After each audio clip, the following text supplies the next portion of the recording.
Como é perigoso entregar-se a sonhos de vaidade. Conto de Dostoiévski. Sexta parte. Eis que já davam as 9, hora em que acontecia de Piotr Ivanitch, tranquilo e feliz, depois de sorver uns 2 ou 3 copos de chá, beijar a esposa, beijar a filha e, com a pasta debaixo do braço, algo curvado, submisso, sem ofender ninguém, mas não completamente alheio à vontade própria, dirigir-se a passo miúdo à sua repartição. Porém, o desnorteado Piotr Ivanitch não se vestiu, nem sequer tomou chá, não beijou esposa e filha, não foi à repartição. Tinha alma sombria. A mera ideia de que precisava ir ao serviço, calafrios lhe percorriam a pele, da cabeça ao calcanhar. A vida inteira, desde as secções e conjugações gregas da infância, os jejuns e transcrições da juventude até as últimas e recentes admoestações, passou diante de seus olhos. Então vamos lá, então a vida inteira dele, né? Secção é diversão, ok? Então, desde das secções e conjugações gregas da infância. Então provavelmente não, certamente ele está falando do período de escola, né? Que você tem que lembrar das conjugações se você está estudando grego. Então, desde as secções e conjugações da infância, conjugações gregas da infância, os jejuns e transcrições da juventude. Como assim os jejuns e as transcrições da juventude? Então, ele está falando que o nosso herói era religioso? Poderia ser. Transcrição, lembre-se que a gente viu lá na página 37, deixa eu ver se eu acho, quando o Piotr estava sonhando, um chefe de sessão levantou-se com um caso, aproximou-se dele e disse: copie, absolutamente com a mesma voz com que falara Homero, o escrivão. Então a gente está falando, aquele que copia, aquele que tem que ficar transcrevendo, ele tem um cargo muito mais abaixo. Então a gente está vendo a evolução da carreira do Piotr, né? Quando ele era jovem, ele transcrevia como um mero escrivão, como o Efimov, né? Lembre-se que Efimov é o cara que no sonho dele trocou de emprego com ele. Então tudo isso passou diante dos seus olhos, desde as secções e conjugações gregas da infância, os jejuns e transcrições da juventude, até as últimas e recentes admoestações. Passou diante de seus olhos. E nela ele não viu nada além de sabedoria submissa e uma resignação eterna e infinita. Essa é a personalidade dele. Lembre-se o modo como ele ia para o emprego, né? Antes. Ele colocava a pasta debaixo do braço e algo curvado e submisso, sem ofender ninguém, mas não completamente à vontade própria, dirigia-se ao passo miúdo da sua repartição. Bom, então, dissera alguma vez uma palavra rude? Fizera alguma vez cara de insatisfação? Nunca, nunca. Não se lembrava de sequer ter tentado algo do gênero. Era puro, puro. Então ele nunca foi insubordinado e isso é prova da pureza dele. De todos os lados, ainda que não acreditem, era puro. Entretanto, seu coração confrangia de medo dolorido, como se tivesse cometido algum crime, como se tivesse dito desaforos à chefia, que com certeza é um dos maiores pecados que você pode cometer, dizer desaforos ao seu chefe, né? Confranger é uma palavra interessante, ok? Confranger, quebrar com força, espedaçar, esmigalhar. Então, você pode, por exemplo, o dicionário dar esse exemplo: confranger os dedos em uma gaveta. Provavelmente doeu bastante. O que o chefe da seção vai dizer, pensava Piotr Ivanitch. Não havia dúvida de que o senhor de Droschky era seu chefe de seção. O que o chefe da seção vai dizer? Pensava andando pelo quarto a passos largos e não conseguia decidir o que diria o chefe de seção, ainda que pressentisse que diria algo de terrível. Tão terrível que seria pouco ficar de cabelos brancos em 1 hora. Seria pouco até mesmo ser tragado pela terra. E nem a convicção de sua inocência, nenhuma reflexão, nenhum argumento da razão, nada consolava o inconsolável Piotr Ivanitch. Bom, Dostoiévski é um craque nisso, em mostrar como os nossos motivos, as nossas razões, as nossas explicações não são o suficiente para que o determinado sentimento, por exemplo, seja real, né? É mais ou menos aquela história, você entra no seu quarto, é de noite, a luz está apagada, você acabou de assistir um filme de terror e você olha para o canto do teu quarto, tem uma menininha, né, de costas para você, olhando bem pro canto, assim. Você pode dizer para você mesmo, olha, não, isso é coisa da minha cabeça, a minha mente está jogando comigo. Você pode fazer todo um discurso, mas isso não muda o fato de que você está vendo a menininha. Okay? Então é a mesma coisa aqui. Ah, não, mas eu não fiz nada de errado, eu não devo nada para ninguém. Isso não muda nada o fato de que ele estava se sentindo daquele jeito, né? E nem a convicção de sua inocência, nenhuma reflexão, nenhum argumento da razão, nada consolava o inconsolável Piotr Ivanitch. Não seria o caso de simplesmente pedir demissão? Pensava. Nem aparecer, mas simplesmente pedir demissão? E claro, quando sair a demissão, publicar na Gazeta Policial que um funcionário público com atestado de bons antecedentes. Daí hesitou por um instante. Afinal, vão me dar um atestado de bons antecedentes? Não. Desculpe, vão me dar um atestado de bons antecedentes, não? Prosseguiu alto e aflito. Como não? Não fui um servidor pior do que os outros. Não fui pior do que os outros. Senhor, jamais sofri penalidade ou condenação. Graças ao Altíssimo, ninguém me quer mal. Pedi demissão. Pois bem, então, o caso foi esse. Com quem não acontece? O caso simplesmente foi esse.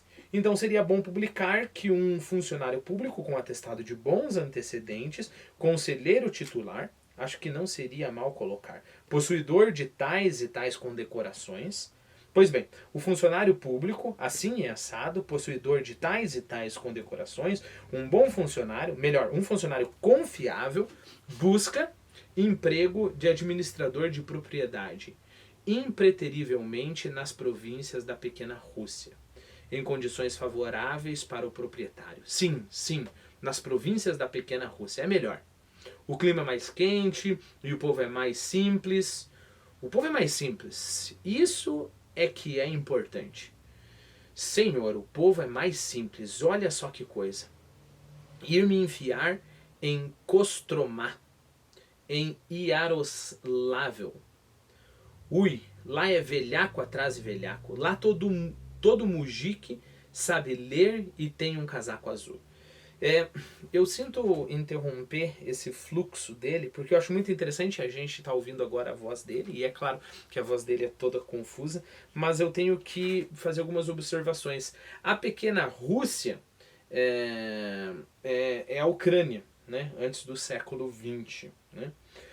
Um mujik vai aparecer nas obras de Dostoiévski todo o tempo, do Tolstói também, dos outros russos, né? O que é? É um camponês russo antes de 1917, é claro, porque em 1917 acontece a Revolução Russa comunista, né? E aí muda toda a estrutura da sociedade russa. Mas até 1917, Mujik é um camponês. Muj é homem e esse sufixo ik quer dizer o diminutivo. Então é mais ou menos como falar um homenzinho, né? Há um quê de pejorativo aí, ok? Agora, quando ele fala de Kostromá e Yaroslavl, se é assim que se pronuncia essas coisas, são cidades no centro da Rússia. Então, o ponto aqui para que a gente entenda esse fluxo de consciência dele é que ele quer para um lugar mais afastado, a pequena Rússia, que é uma província bem afastada. Já essas duas cidades que eu mencionei são cidades que ficam próximas de Moscou, ok? Então, lugares bem badalados. Eu vou voltar um pouco para a gente voltar esse fluxo de consciência dele. Eu não sei se fluxo de consciência, mas essa fala excitada, né? Então vamos lá. Afinal, vão me dar atestado de bons antecedentes, não? Prosseguiu alto, aflito. Como não? Fui um servidor pior... como não? Não fui um servidor pior do que os outros. Não fui pior do que os outros, senhor. Jamais sofri penalidade ou condenação. Graças ao Altíssimo, ninguém me quer mal. Pedi demissão. Pois bem, então, o caso foi esse, com quem não acontece. O caso simplesmente foi esse. Então seria bom publicar que um funcionário público com atestado de bons antecedentes, conselheiro titular, acho que não seria mal colocar possuidor de tais e tais condecorações. Pois bem, o funcionário público, assim assado, possuidor de tais e tais condecorações, um bom funcionário, melhor, um funcionário confiável, busca emprego de administrador de propriedade impreterivelmente nas províncias da pequena Rússia, em condições favoráveis para o proprietário. Sim, sim, nas províncias da pequena Rússia é melhor. O clima é mais quente, o povo é mais simples. O povo é mais simples. Isso é que é importante. Senhor, o povo é mais simples. Olha só que coisa. E me enfiar em Kostromá, em Yaroslavl, ui, lá é velhaco atrás de velhaco. Lá todo mojique, né, todo camponês, todo homenzinho sabe ler e tem um casaco azul. Cada velhaco tem um casaco azul. Olha só que coisa. Províncias mimadas. Não, que seja em um lugar na pequena Rússia. Por exemplo, em Poltava. 3, 4 mil alminhas, com moinho, com pomar, com todo tipo de empreendimento, com casa senhorial, e o patrão em algum lugar nos confins do mundo. Em Moscou, em São Petersburgo, em Paris, e o patrão em Moscou, o patrão em São Petersburgo, o patrão em Paris. O patrão nos confins do mundo, como dizem nos contos, como narram nos contos populares russos. Ui, que liberdade, liberdade!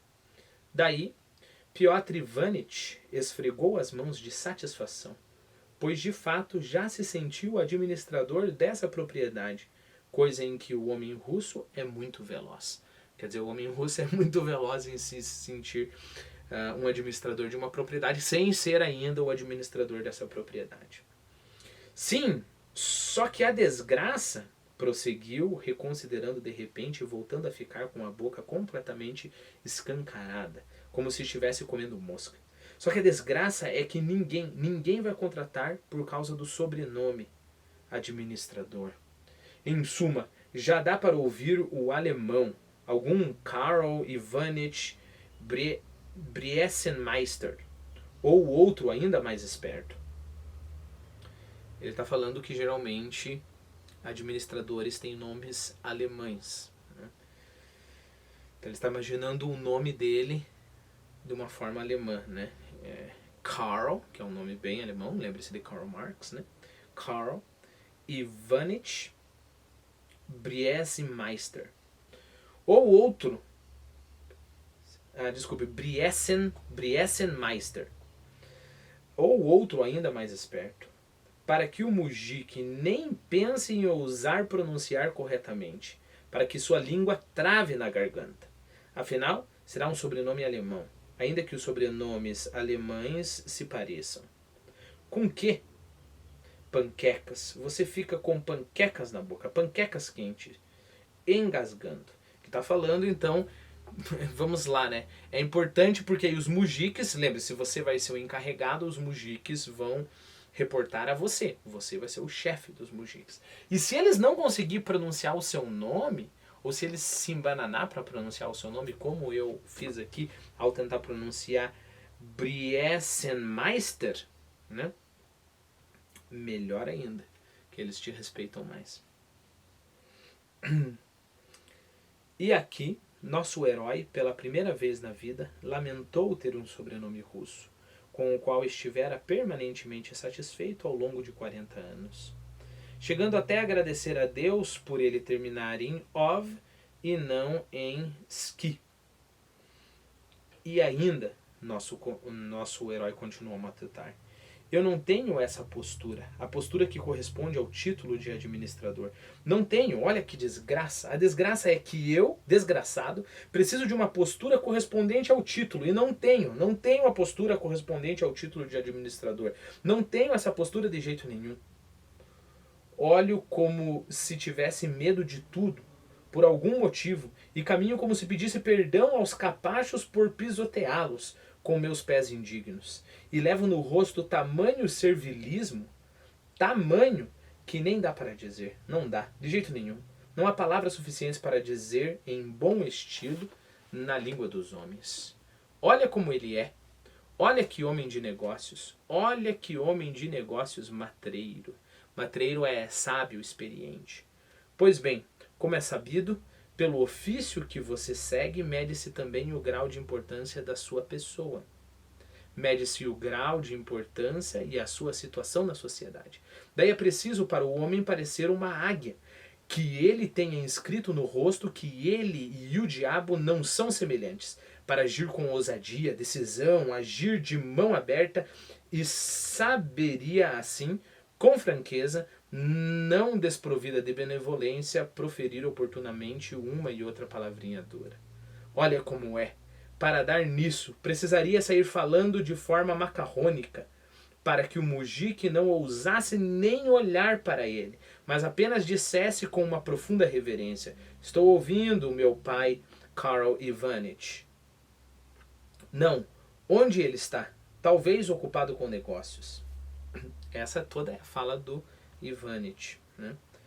Deixa eu ver uma nota, composto de palavras latinizadas. Ah, tá, o macarrônico, eu coloquei aqui, composto de palavras latinizadas para produzir efeito burlesco ou cômico, né?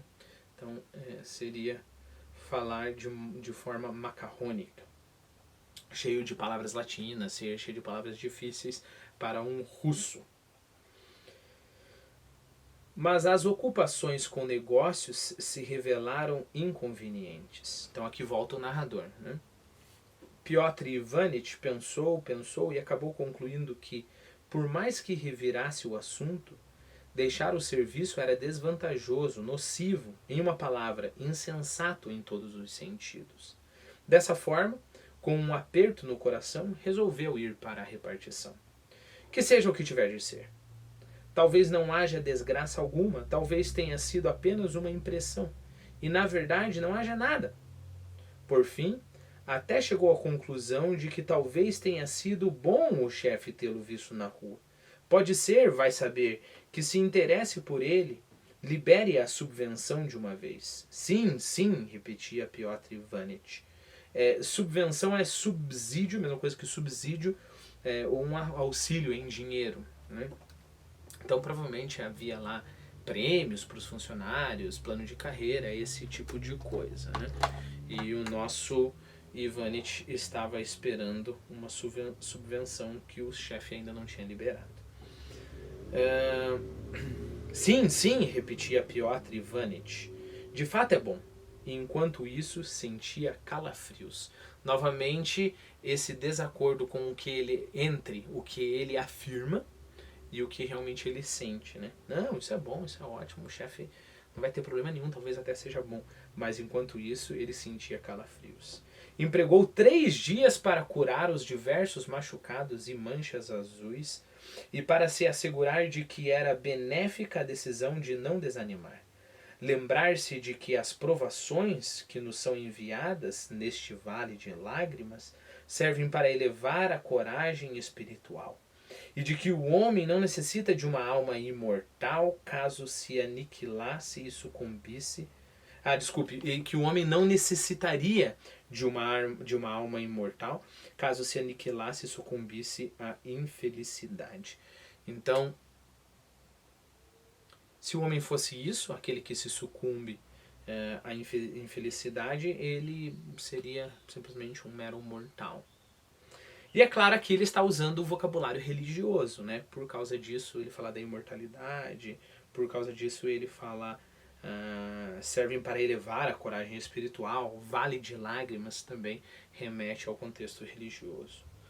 No quarto dia, decidiu-se a ir ao trabalho. Porém, Piotr Ivanitch foi então atacado por tamanho medo que literalmente não conseguia sair do lugar.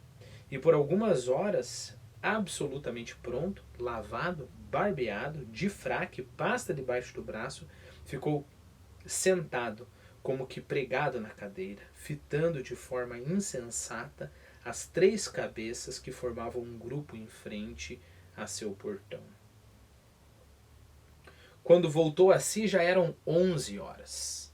É tarde, disse para si com misteriosa alegria. Pelo visto, já é amanhã. Então, não posso mais ir para o trabalho hoje.